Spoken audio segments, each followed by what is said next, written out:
ഇന്ന് രാവിലെ ഞാൻ എഴുന്നേറ്റപ്പോൾ തന്നെ എൻ്റെ ഒരു അടുപ്പത്തിലായിരിക്കുന്നതും എന്നോട് വളരെ എന്നെ ബഹുമാനിക്കുകയും എന്നെ ഇടയ്ക്കൊക്കെ വിളിക്കുകയും ഒക്കെ ചെയ്യുന്ന സാജൻ അദ്ദേഹം എന്നോട് പറഞ്ഞു, ഒരു വാർത്ത പറയാനുണ്ട്, പ്രാർത്ഥിക്കണം. തിരുമേനി KP തിരുമേനിക്ക് ഒരു വാഹന അപകടമുണ്ടായി. അദ്ദേഹം വളരെ അത്യാസന്ന നിലയിലാണ് എന്ന് പറയാനിടയായി തീർന്നു. So it was A shock, of course. പിന്നീട് പറഞ്ഞു ഒരു ഓപ്പറേഷൻ കഴിഞ്ഞു, അത് കഴിഞ്ഞ് റിക്കവർ ചെയ്യും. ഡാലസിലാണ്, ഡാലസ് മെത്തഡിസ്റ്റ് ഹോസ്പിറ്റലിലാണ്. പ്രത്യേകം പ്രാർത്ഥിക്കും. സോ ഞാൻ എൻ്റെ പെങ്ങയുടെ മക്കള് അവരോട് പറഞ്ഞു, അവിടെ വരെ ഒന്ന് ചേരണം, അവരുമായിട്ട് സംസാരിക്കണം. പിന്നീട് സാംകുട്ടി ചാക്കോ, നമ്മുടെ ഹല്ലേലൂയയുടെ എഡിറ്ററായിട്ട് സംസാരിച്ചുകൊണ്ടിരിക്കും. അദ്ദേഹം പറഞ്ഞു കോമയിലാണ്. പക്ഷേ അല്പനേരം മുമ്പേ മനസ്സിലാക്കാൻ സാധിച്ചു, കർത്താവിലായി നിദ്ര പ്രാപിച്ചു. കർത്താവിൽ നിദ്ര പ്രാപിച്ചു എന്ന് പറയുമ്പോൾ എനിക്ക് പ്രയാസമുണ്ട്, സന്തോഷമുണ്ട്. സന്തോഷം എന്തിനാന്ന് ചോദിച്ചാൽ, ജീവനോടിരുന്നപ്പോൾ ആ മനുഷ്യനെ ജീവിക്കാൻ സമ്മതിക്കാത്ത ഒരു സമൂഹം, അദ്ദേഹത്തിന്റെ ഹൃദയത്തിലെ ആശയങ്ങളും അദ്ദേഹത്തിന്റെ ഹൃദയത്തിലെ കാംക്ഷയും ഒത്തിരി വലുതായിരുന്നു. അദ്ദേഹത്തിന്റെ പ്രവർത്തനങ്ങൾ മുഖാന്തരം സാമ്പത്തികമായി നല്ലപോലെ സ്രോതസ്സുകളുണ്ടായിരുന്നു. അത് പല നല്ല കാര്യങ്ങൾക്ക് ചെലവാക്കുകയും ചെയ്തു. ജീവനോടിരുന്ന അദ്ദേഹത്തെ കല്ലെറിഞ്ഞും മുറിവേൽപ്പിച്ചും തകർക്കാൻ നോക്കിയവർ ഇന്ന് അദ്ദേഹത്തെ പുകഴ്ത്തുന്നത് കാണുമ്പോൾ വാസ്തവത്തിൽ ഹിപ്പോക്രസി. ജീവനോടിരിക്കുമ്പം വേണം ആളെ പ്രശംസിക്കാൻ. ഇത് അദ്ദേഹത്തിന്റെ കയ്യിൽ പണമുണ്ടെന്നറിഞ്ഞ് മനഃപൂർവമായി മാനസികമായ വ്യഥകളിട്ട്, വാസ്തവത്തിൽ ആ കാര്യത്തിലാണ് അദ്ദേഹം ഈ ലോകവാസത്തിൽ നിന്നും ഇതിനേക്കാളും മെച്ചമേറിയ സ്ഥലത്തേക്ക് എത്തിയല്ലോ എന്നുള്ള സന്തോഷം. നീ കല്ലെറിയാൻ ആർക്കും പറ്റത്തില്ലല്ലോ. KP യോഹന്നാൻ ഒരു തികഞ്ഞ സുവിശേഷകനായിരുന്നു. അദ്ദേഹം ബിഷപ്പായപ്പം അതിനുവേണ്ടി വിമർശിച്ചു, കുപ്പായിട്ടപ്പോൾ അതിനുവേണ്ടി വിമർശിച്ചു. അദ്ദേഹം ചെയ്യുന്ന വേറെ ആരും എന്ത് ചെയ്താലും കുഴപ്പമില്ല, അദ്ദേഹത്തെ ടാർഗറ്റ് ചെയ്ത്. പക്ഷേ അദ്ദേഹത്തെ അടുത്തറിയാവുന്ന, ഞാൻ ഒത്തിരി അടുപ്പമല്ല, എന്നാൽ എനിക്ക് അറിയാവുന്നിടത്തോളം ഞാൻ ആദ്യമേ KP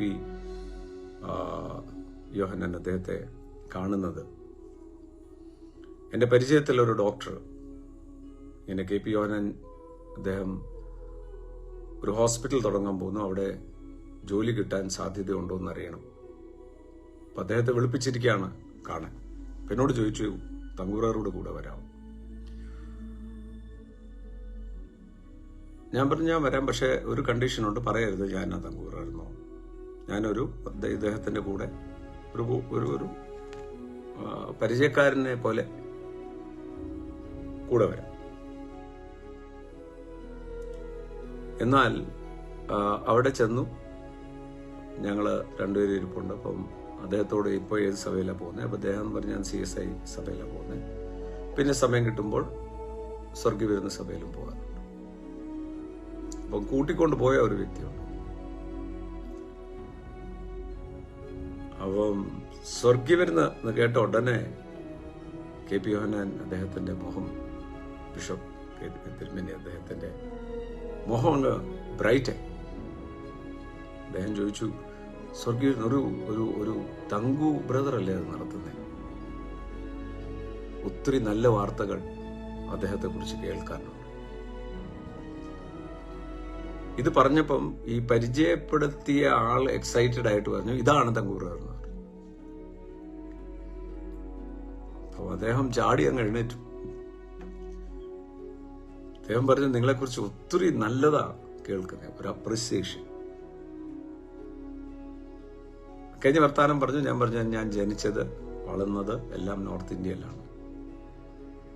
13-ാം വയസ്സിൽ ഇങ്ങനെ ഫാദർ മരിച്ചു കഴിഞ്ഞു. അപ്പോൾ അദ്ദേഹം ചോദിച്ചു, എങ്ങനെയാ ഇവിടെ വരാൻ കാര്യം? ഇംഗ്ലീഷ് ഇതുപോലെ നല്ലപോലെ ശുശ്രൂഷിക്കുന്നു. ഇത് പറഞ്ഞ ഉടനെ അദ്ദേഹം പറഞ്ഞു, ഇവിടെ തന്നെ ഇരിക്കണം. ഇപ്പോൾ ഞാൻ വരാമെന്ന് പറഞ്ഞു. പോയി സ്റ്റാഫിനെ മുഴുവൻ വിളിച്ചുകൊണ്ട് എന്നിട്ട് പറഞ്ഞു, ഞാൻ പറഞ്ഞില്ലേ ഇദ്ദേഹത്തിന്റെ ബാക്ക്ഗ്രൗണ്ട് നോർത്ത് ഇന്ത്യയിൽ, അതാണ് ഇത്രയും വിശാലമായ ചിന്താഗതികൾ, അതാണ് ഈ ഉണർവിന്റെ കാരണം. ഇന്ന് കേരളത്തിലെ ഏറ്റവും വലിയ ഉണർവിന്റെ മുമ്പിൽ നിൽക്കുന്നതാണ് ഈ നിങ്ങളുടെ മുമ്പിൽ നിൽക്കുന്ന തങ്കൂർ. പക്ഷെ പരിചയപ്പെടുത്തിയാൽ കണ്ടാലും വിശ്വസിക്കാൻ പറ്റത്തില്ല ഈ മനുഷ്യനെ കൊണ്ട്. ദൈവം അപ്രിഷിയേറ്റ് ചെയ്യാനുള്ള കഴിവ്. ഞാൻ പല പ്രാവശ്യവും ഇന്നർ ചേംബറിലും പറഞ്ഞിട്ടുണ്ട്, വിമർശിക്കുന്നവർ പലരും പലതും വിമർശിക്കാറുണ്ട്. പക്ഷെ ഒരു ദിവസം 15,000 ബൈബിൾ അച്ചടിച്ച് സൗജന്യമായി കൊടുത്തുകൊണ്ടിരുന്ന ഏക വ്യക്തി. എനിക്കത് പറ്റത്തില്ല സാമ്പത്തികമായി. അതോ ആ സമ്പത്തിനോടനുബന്ധിച്ച് വില ചെയ്തു. 50,000-ത്തിലധികം കുഞ്ഞുങ്ങളെ സപ്പോർട്ട് ചെയ്തുകൊണ്ട് ഇന്ത്യയിൽ 50,000-ത്തിലധികം. ആ കൂടിക്കാഴ്ച പിന്നീട് ഇടയ്ക്ക് വിളിക്കും, ഫ്രീ ആണോ വരണം. ഞാനവിടെ പോയി അദ്ദേഹവുമായിട്ട് ആത്മീയ കാര്യങ്ങൾ വർത്താനം പറയും, അദ്ദേഹത്തിന്റെ ഹൃദയത്തിന്റെ ഭാരങ്ങൾ പങ്കുവെക്കും. എന്നാൽ ഞാൻ കണ്ട ആ KP യോഹന്നാൻ, അദ്ദേഹം ബിലീവേഴ്സ് ആ മെഡിക്കൽ കോളേജ് പണിയുമ്പോൾ അദ്ദേഹത്തിന്റെ ആശയം കേരളത്തിലെ എല്ലാ ഗ്രാമപ്രദേശങ്ങളിലും, എല്ലാ ഗ്രാമപ്രദേശത്തിലും ചെറിയ ചെറിയ ഹോസ്പിറ്റലും റെഫറലായിട്ട് ബിലീവേഴ്സ് ഹോസ്പിറ്റലാണ് എന്ന് പറഞ്ഞാൽ it was A vision far beyond conception. ഒരു പ്രൊഫഷണലായിട്ട് ചിന്തിക്കുന്ന ഒരു വ്യക്തിത്വം. ബിലീവേഴ്സ് ഹോസ്പിറ്റൽ എന്ന് പറയുമ്പം ഒരു റെഫറൽ മൾട്ടി സ്പെഷ്യാലിറ്റി ഹോസ്പിറ്റൽ. എനിക്കറിയാവുന്ന പാസ്റ്റേഴ്സ്, എനിക്കറിയാവുന്ന അടുപ്പത്തിലുള്ള പല ക്രിസ്ത്യൻ മിഷണറിമാരും മേലാതെ വരുമ്പോൾ അവിടെ അഡ്മിറ്റ് ആകുമ്പോൾ ഞാൻ വിളിച്ച് സിജോ അച്ഛനോട് വിളിച്ചു പറയുമ്പോൾ കാര്യമായ ഡിസ്കൗണ്ടും കാര്യമായ പല കാര്യങ്ങളും അവിടെ ചെയ്തു കൊടുക്കാറ്. കൂടാതെ ഇടയ്ക്കിടയ്ക്ക് എന്നെ വിളിക്കും, എന്നിട്ട് പറയും, ഇങ്ങനെ ഓടരുത്, ഇവിടെ ചെക്കപ്പിന് വേണ്ടി വന്നേ. ഞാൻ ഇതൊരു ചെക്കപ്പിന് പോയിട്ടില്ല, പക്ഷെ ഹി വാസ് കൺസേൺഡ്. അദ്ദേഹത്തെ ഓരോ എന്നാ പറയേണ്ടി ഞങ്ങൾ ഇടയ്ക്കിടയ്ക്ക് കാണുമായിരുന്നു. വളരെ സൗമ്യനും വളരെ വിദൂര കാഴ്ചപ്പാടുള്ള ഒരു മനുഷ്യൻ. ആത്മീയ യാത്ര എന്ന് പറയുന്ന റേഡിയോ പ്രോഗ്രാമിലൂടെ ലക്ഷക്കണക്കിന് പേർക്ക് സുവിശേഷം അറിയിച്ചു തുടങ്ങിയ ആത്മീയ യാത്ര പിന്നീട് ആണ് ഗോസ്പൽ ഫോർ ഏഷ്യ ആയി. അദ്ദേഹത്തിന്റെ സ്വന്തം ചാനൽ ഉണ്ടായി. ആ ചാനൽ നടക്കാതെ ഭാരപ്പെട്ടിരിക്കുമ്പോൾ എന്നോട് പറഞ്ഞു, ഈ ചാനൽ വേണമെങ്കിൽ തങ്കു പാസ്റ്റർ ഇൻട്രസ്റ്റഡ് ആണ്, നിങ്ങളാണല്ലോ സുവിശേഷം അറിയിക്കുന്നത്. ഞാൻ പറഞ്ഞു, ഞങ്ങളെ കൊണ്ടൊന്നും ഒരു ചാനൽ നടത്താൻ സാമ്പത്തിക ശേഷിയില്ല. കാര്യം it requires a lot of money. ഒരു ചാനൽ ഓടിക്കുക എന്ന് പറഞ്ഞാൽ ചെറിയ കാര്യമാണ്. എന്നാൽ പല കാര്യങ്ങൾ എനിക്കറിയാവുന്ന, സാമ്പത്തികമായി ഞങ്ങൾ തമ്മിൽ ഒരു ഇടപാടുമില്ലായിരുന്നു. ആത്മീയമായി എന്നെ വലുതായി സ്നേഹിക്കുകയും ഞാൻ അടുത്തറിയുകയും. എന്നാൽ ദുഃഖകരമായ സത്യം, അദ്ദേഹത്തിന്റെ പല സ്വപ്നങ്ങൾക്ക് ഓർക്കാപ്പുറത്ത് ഒരു സമാപ്തി വന്നു.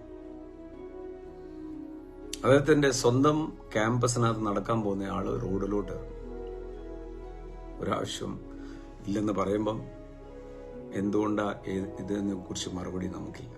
പക്ഷെ എനിക്കൊരു കാര്യം അറിയാം, KP യോഹന്നാൻ ജീവനോടിരുന്നപ്പോൾ അദ്ദേഹത്തെ ശ്വാസം മുട്ടിച്ചവർ ഇന്ന് സഹതാപം പറയാൻ, അദ്ദേഹത്തെ കല്ലെറിഞ്ഞ് അദ്ദേഹത്തെ തേജോവധം ചെയ്തു പല പ്രാവശ്യം അദ്ദേഹം മനപ്രയാസത്തിലായിരിക്കുന്ന ഞാൻ കണ്ടിട്ടുണ്ട്.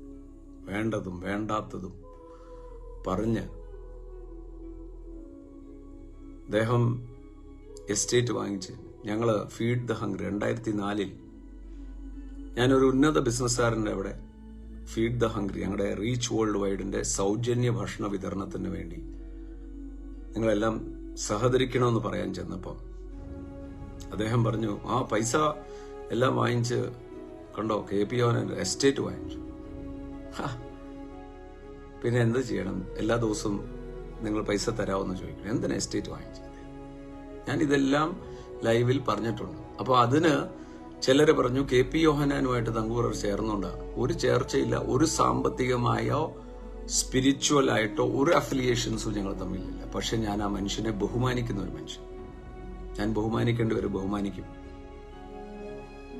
അദ്ദേഹത്തെ ഒത്തിരി പേര് കളിയാക്കുമായിരുന്നു. പക്ഷെ ആ കളിയാക്കത്തിലൊന്നും ഹെവൻലി ഫീസിലാരും പെട്ടിട്ടില്ല. തോമസ് കുട്ടി ബ്രദറും ഞാനും വളരെയധികം അദ്ദേഹത്തെ ബഹുമാനിക്കും. ഒത്തിരി കാര്യങ്ങൾ അദ്ദേഹം വിഷമിക്കുമ്പോൾ ഒന്ന് ചെല്ലാവോ എന്ന് ചോദിച്ച് ആരെയോടെങ്കിലും വിളിപ്പിക്കും. ചെല്ലും, അവിടെ ഇരിക്കും. വളരെ സിമ്പിൾ ലൈഫ് ആയിരുന്നു. അദ്ദേഹത്തിന്റെ കുടുംബാംഗങ്ങളോട് ഹെവൻലി ഫീസ്റ്റിന്റെയും വ്യക്തിപരമായ എന്റെയും കുടുംബത്തിന്റെയും ഒക്കെ അനുശോചന കണ്ടോലൻസസ് അറിയിക്കുകയാണ്. അദ്ദേഹത്തിന്റെ കൂടെ പ്രവർത്തിക്കുന്ന സിൽവാന്യൂസ്, സിജു അച്ഛൻ, ബഹുമാനപ്പെട്ട എല്ലാ വൈദിക ശ്രേഷ്ഠരും, അവർക്കെല്ലാം ഹെവൻലി ഫീസ്റ്റിന്റെയും എന്റെയും അനുശോചന അറിയിക്കുന്നു. അദ്ദേഹത്തിന്റെ കുടുംബാംഗങ്ങൾ ഡാലസിലാണ്. ഞാൻ എൻ്റെ പെങ്ങളുടെ മക്കളോട് പറഞ്ഞു അവിടെ പോയി അവരെ കാണണം, എൻ്റെ വ്യക്തിപരമായ അനുശോചന അറിയിക്കണം. എങ്ങനെയാണ് അവരെ കോണ്ടാക്ട് ചെയ്യേണ്ടതെന്ന് എനിക്ക് അറിഞ്ഞുകൂടാ. പക്ഷേ it is A shocking news. ഞാൻ വീണ്ടും പറയാം, അദ്ദേഹത്തിന്റെ അനേക ദർശനങ്ങൾ, സ്വപ്നങ്ങൾക്ക് ഒരു ഫുൾ സ്റ്റോപ്പായി പെട്ടെന്ന്. അദ്ദേഹത്തിന്റെ ഒത്തിരി ആഗ്രഹങ്ങളും സങ്കല്പങ്ങളും ഒത്തിരി വലിയ വിശാലമായി ചിന്തിച്ച ഒരു വ്യക്തിത്വമായിരുന്നു. So it is a salute to a martyr, it is salute to a warrior. സുവിശേഷീകരണത്തിന് വേണ്ടി ഒത്തിരി വലിയ ചുവടുകൾ ഇന്ത്യയുടെ ഉള്ളിൽ വെളിയിലും. ഇപ്പം തന്റെ ശ്രദ്ധ മുഴുവൻ റുവാണ്ടയിലായിരുന്നു, ആഫ്രിക്കയിൽ. റുവാണ്ടയിൽ ഹോസ്പിറ്റൽ പണിതു. ഹോസ്പിറ്റൽ പണികൾ നടക്കുകയും അവിടുത്തെ കാര്യങ്ങളെല്ലാം ചെയ്തുകൊണ്ടിരിക്കുന്ന മധ്യത്തിലാണ്. വാസ്തവത്തിൽ റുവാണ്ട എന്ന് പറയുന്ന വാർ ടോൺ ഏരിയ. പലപ്പോഴും മുറ്റത്തെ മുല്ലയ്ക്ക് മണമില്ല. നമ്മുടെ തിരുവല്ലയിൽ നമ്മുടെ കൈയെത്തുന്ന ദൂരത്തായിരുന്നപ്പോൾ അദ്ദേഹത്തെ ബഹുമാനിച്ചു. പക്ഷെ മറ്റു രാജ്യക്കാർ അദ്ദേഹത്തെ ബഹുമാനിച്ച് അദ്ദേഹത്തെ കൈക്കൊണ്ട് ഇന്ന് ആഫ്രിക്കയിലെ റുവാണ്ടയിലെ വലിയ ഹോസ്പിറ്റൽ കൺസ്ട്രക്ഷനും ബാക്കി അവിടുത്തെ എല്ലാ സേവനത്തിനും അദ്ദേഹം, അതുപോലെ തന്നെ നോർത്ത് ഇന്ത്യയിൽ നമ്മൾ ചിന്തിക്കാത്ത, കേരളത്തിൽ ഒത്തിരി പ്രസൻസ് കണ്ടില്ല, നോർത്ത് ഇന്ത്യയിൽ ഒത്തിരി വലിയ, ഞാൻ പറഞ്ഞല്ലോ 50,000 കുഞ്ഞുങ്ങളെ തന്നെ സ്പോൺസർ ചെയ്ത ഒരു വ്യക്തിത്വം. സോ ഇന്ന് അദ്ദേഹം മരിച്ച ശേഷം അദ്ദേഹത്തെക്കുറിച്ച് നന്മ പറയുന്നവർ, ജീവനോടിരുന്നപ്പോഴും നന്മ പറയുന്നവർക്ക് അത് പറയാൻ അർഹതയോ എന്ന് ഞാൻ പറയും. ജീവനോടിരിക്കുമ്പോൾ അദ്ദേഹത്തെ വളരെ മനപ്രയാസപ്പെടുത്തുകയും അദ്ദേഹത്തെ കല്ലെറിഞ്ഞവർ നല്ല വാക്ക് എന്ന് പറയാൻ നിങ്ങൾക്ക് അനുവാദമില്ല. ജീവനോടിരിക്കുമ്പോൾ നല്ല വാക്ക് പറയണം. So my condolences and my sadness. അവിടുത്തെ എല്ലാ വിശ്വാസികൾക്കും അവിടുത്തെ വൈദികന്മാർക്കും എൻ്റെ വ്യക്തിപരമായി ഹെവൻലി ഫീസ്റ്റ് സഭയുടെ തോമസ് കുട്ടി ബ്രദറിന്റെ കണ്ടോലൻസസ് ഈ സമയത്ത് അറിയിക്കുന്നു.